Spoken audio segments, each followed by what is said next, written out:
Donc, un dernier mot, puis on va vous demander 3 bouquins et un conseil pour les jeunes générations. Alors, une question pour Agnès. Est-ce que le Maghreb est toujours perçu par les Saoudiens comme les Roumains de seconde zone européens?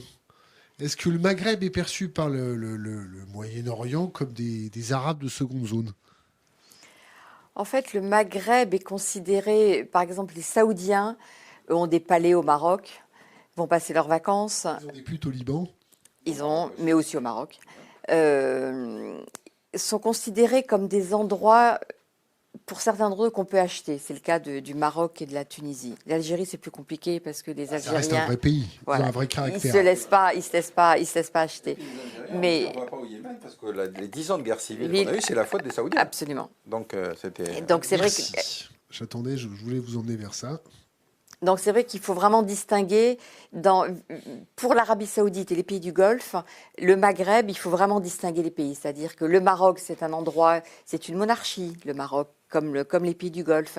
Souvenez-vous, au moment des révolutions arabes, l'Arabie Saoudite a proposé au Maroc et à la Jordanie de rejoindre le Conseil de coopération du Golfe au nom de ces monarchies qui ont le même mode de fonctionnement et qui peuvent s'entendre.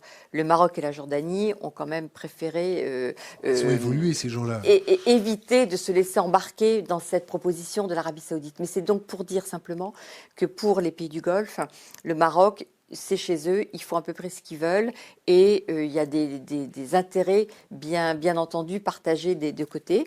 La Tunisie est un pays, petit pays qui a besoin de ressources et donc a besoin des capitaux des pays du Golfe.